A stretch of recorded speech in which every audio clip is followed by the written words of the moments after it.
নমস্কার, আপনারা দেখছেন সময় কলকাতার খেলা হবে নিয়ে রয়েছে আপনাদের সঙ্গে আমি প্রবীর। টি-20 বিশ্বকাপে দেখা যাবে না বাংলাদেশকে। আইসিসি এই সিদ্ধান্ত জানিয়ে দিয়েছে। বৃহস্পতিবার বাংলাদেশ ক্রিকেট বোর্ড জানিয়ে দেয় কোনো মতেই তারা ভারতের মাটিতে টি-20 বিশ্বকাপ খেলতে আসবে না। তারপরেই নিজেদের সিদ্ধান্ত জানিয়ে দিয়েছে ইন্টারন্যাশনাল ক্রিকেট কাউন্সিল। বাংলাদেশের দাবি দ্বিতীয়বারও তাদের দাবি বাড়েনি জয় সারা, এমনটাই দাবি করেছে বাংলাদেশ। ফলে বাংলাদেশের বদলে নতুন দল খেলতে চলেছে বিশ্বকাপে। আইসিসি বিবৃতিতে বলা হয়েছে, বিসিবি যে বিষয়গুলি নিয়ে প্রশ্ন তুলেছিল সেগুলো খতিয়ে দেখা হয়েছে। বিশেষজ্ঞ কমিটি একাধিকবার পর্যালোচনা করে নিরাপত্তা ব্যবস্থার বিষয় বিস্তারিত জানায় বাংলাদেশকে। দফায় দফায় আশ্বাস দেওয়া হয়েছিল তাদেরকে। ভারতে বাংলাদেশের জাতীয় দল কর্মকর্তা বা সমর্থকদের নিরাপত্তা নিয়ে আশঙ্কার কোনো বিষয় যে নেই তাও জানানো হয়। তাই সূচিতে কোনো পরিবর্তনের প্রশ্নই ওঠে না। সে পথে হাঁটেও নি আইসিসি। আরও বলা হয়েছে, বিশ্বকাপে 3 সপ্তাহ আগে সূচি পরিবর্তন করা বাস্তব বিবেচনায় সম্ভব নয়। বাংলাদেশের টি-20 বিশ্বকাপে খেলবে কিনা তা নিয়ে বুধবার বৈঠক ছিল আইসিসির। সেখানে উপস্থিত ছিলেন বাংলাদেশ সহ ভারত, পাকিস্তানের মতো দেশের ক্রিকেট বোর্ডের প্রতিনিধিরা। সেখানে বাংলাদেশের দাবি নিয়ে আলোচনা শুরু হয়। বিশ্বকাপ শুরুর আগে এইভাবে সূচি বদলে বিভিন্ন সমস্যার কথা আবারও ব্যাখ্যা করা হয়, কিন্তু অনড় অবস্থান বজায় রাখেন বাংলাদেশ ক্রিকেট বোর্ডের সভাপতি আমিনুল ইসলাম। শেষ পর্যন্ত বাংলাদেশের দাবি নিয়ে আইসিসির পুরো সভায় ভোটাভুটির সিদ্ধান্ত হয়। তাতে অধিকাংশই বাংলাদেশের বিপক্ষে ভোট দেয়। ফলে বিসিবির ম্যাচের কেন্দ্র বদলে দাবি খারিজ হয়ে যায়। পরিবর্তে ক্রমতালিকার ভিত্তিতে স্কটল্যান্ড খেলতে চলেছে এবারে টি-20 বিশ্বকাপ।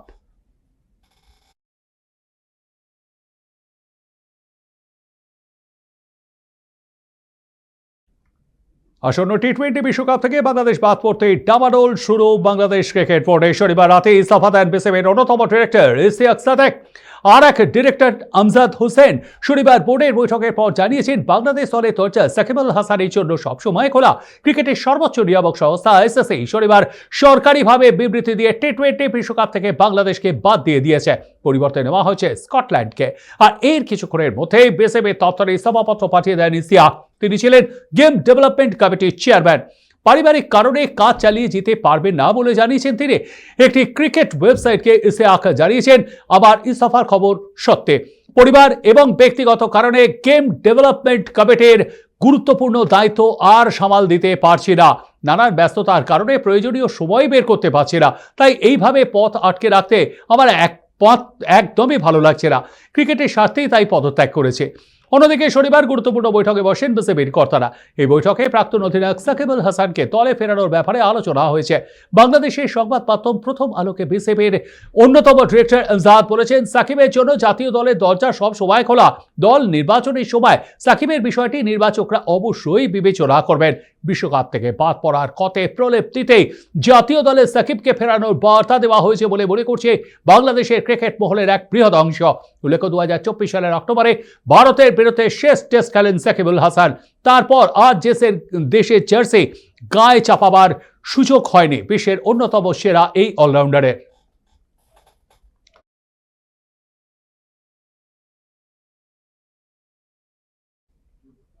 বাংলাদেশকে বিশ্বকাপ থেকে ছাঁটাই করেছে আইসিসি। আর এরপরে বিসিবি চেয়ারম্যান মহসিন নকভির মন্তব্য এবং বাংলাদেশের পাশে দাঁড়িয়ে তাদেরও প্রতিযোগিতা বয়কট করার হুমকি ভালোভাবে নেয়নি আইসিসি। পাকিস্তান নজিরবিহীন নিষেধাজ্ঞার মুখে পড়তে পারে। আইসিসির বিরুদ্ধে দ্বিচারিতার অভিযোগ তুলে শনিবার নকভি বলেছিলেন, বাংলাদেশের সঙ্গে যা হয়েছে তা অত্যন্ত অন্যায়। তাদেরও টি-20 বিশ্বকাপে খেলার আর কোনো নিশ্চয়তা নেই তা জানিয়ে বলেছিলেন, এ ব্যাপারে যা সিদ্ধান্ত নেওয়ার পাকিস্তান সরকার নেবে। জানা যাচ্ছে, নকভি এবং পাক বোর্ডের এই অবস্থানে এবং বাংলাদেশ ক্রিকেট বোর্ডের সঙ্গে তাদের যে একটা মাখো সম্পর্ক রয়েছে তা প্রকাশ্যে আইসিসিকে চ্যালেঞ্জ করা এবং টি-20 বিশ্বকাপ থেকে নাম প্রত্যাহারের হুমকি দিয়ে নকভি আইসিসিকে চটিয়ে দিয়েছেন। সূত্রের খবর, পাকিস্তান যদি সত্যি টি-20 বিশ্বকাপ না খেলে তাহলে তাদের ওপর আইসিসি এমন নজিরবিহীন নিষেধাজ্ঞা জারি করার কথা ভাবছে যা পাকিস্তানকে ক্রিকেট বিশ্ব থেকে সম্পূর্ণ বিচ্ছিন্ন করে দিতে পারে। কি শাস্তি হতে পারে পাকিস্তানের জন্য?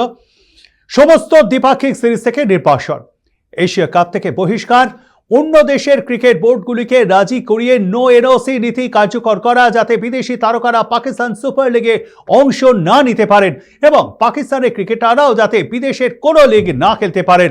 এই ধরনের নিষেধাজ্ঞা কেবলমাত্র পেসেবের আয়ের প্রধান উৎসগুলিকে বন্ধ করবে না, পাকিস্তানের ঘরোয়া ক্রিকেটের যে বাণিজ্যিক মূল্য তাও কয়েক গুণ কমিয়ে দেবে। বিপুল আর্থিক ক্ষতির মুখে পড়বেন পাকিস্তানের ক্রিকেটাররা, তাদের কাছে প্রায় কোনো আন্তর্জাতিক ম্যাচই থাকবে না। অস্ট্রেলিয়ার পিক প্যাশের মতন লিগেও তারা খেলতে পারবে না। যদিও পাকিস্তান টি-20 বিশ্বকাপ থেকে নাম তো প্রত্যাহার করেইনি, কিন্তু শেষ পাওয়া খবরে পাকিস্তান তার 15 জনের নাম ইতিমধ্যেই ঘোষণা করে দিয়েছে।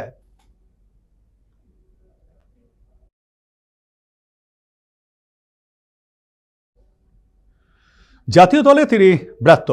ঘরোয়া ক্রিকেটে নিয়মিত পারফর্ম করেও দরজা খুলবে নাকি মোহাম্মদ সামির জন্য? রঞ্জিতে সার্ভিসেসের বিরুদ্ধে জিতে নকআউট পর্বে চলে গিয়েছে বাংলা, আর সেই ম্যাচে মোট 7টি উইকেট নিয়েছেন মোহাম্মদ সামি, যার মধ্যে দ্বিতীয় ইনিংসেই রয়েছে 5টি। ম্যাচের পর মুখ খুললেন মোহাম্মদ সামি। ভারতের টি-20 বিশ্বকাপ অভিযান নিয়ে মুখ খুলেছেন তিনি, পাশাপাশি তার ভবিষ্যৎ পরিকল্পনাও জানিয়েছেন। 7ই ফেব্রুয়ারি থেকে শুরু হবে ভারতের টি-20 বিশ্বকাপ অভিযান, যে টুর্নামেন্টে টিম ইন্ডিয়া গতবারের চ্যাম্পিয়ন। সামি দলে নেই, কিন্তু বিশ্বজয়ের স্বপ্নে পুত এই তারকা পেসার। কল্যাণীতে ম্যাচের পর তিনি বলেন, বিশ্বকাপের এখনো কিছুটা সময় আছে, আশা করব ভারত যে ফর্মে রয়েছে সেই ধারা বজায় রাখতে পারবে। শুধু আমি নই, সমগ্র ভারতবর্ষ প্রার্থনা করছে যেন ট্রফি দেশেই থাকে। আমিও চাই ভারত ফের বিশ্ব চ্যাম্পিয়ন হোক। রঞ্জির কোয়ার্টার ফাইনাল নয়া চ্যালেঞ্জে অপেক্ষা করে থাকবে সামির জন্য। ফের মেন ইন ব্লু জার্সি গায়ে চাপাতে অস্ত্র নিয়মিত পারফরমেন্স করে যাওয়া সামি সেটাই বলছেন। তিনি বলেন, আমার কাজ 100% দেওয়া, আমি শুধু পরিশ্রম করে যেতে চাই। দল বা ম্যাচ যা চাইবে সেটাই আমি করে যাব। দলকে জেতানোই আমার মূল লক্ষ্য। বাংলার হয়ে খেলার জন্য আলাদা কোনো মোটিভেশন লাগে না। রঞ্জি ট্রফি একটা বিরাট মঞ্চ, নকআউট পর্বের জন্য আমাদের আরও ভালো প্রস্তুতি নিতে হবে।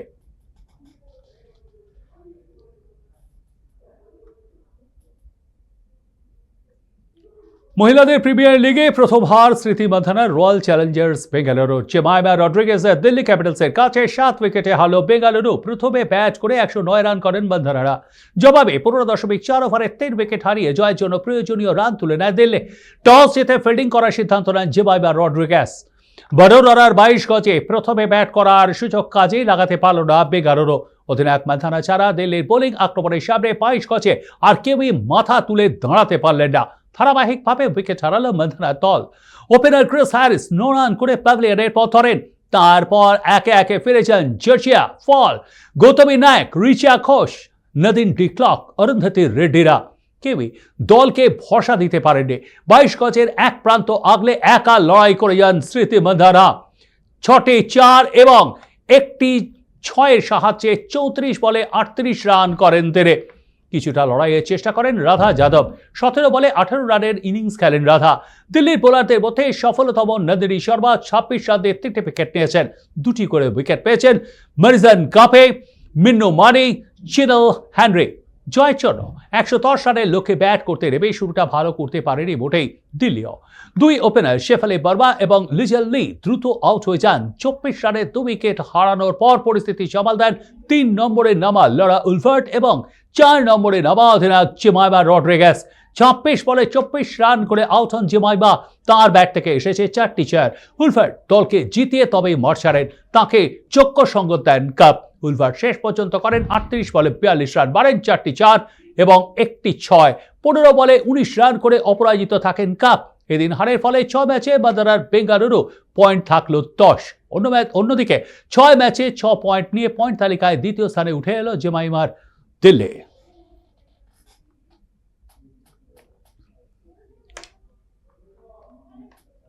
এখন এ পর্যন্তই। দেখতে থাকুন সময় কলকাতায়। সময় বলবে সময়ের কথা। নমস্কার।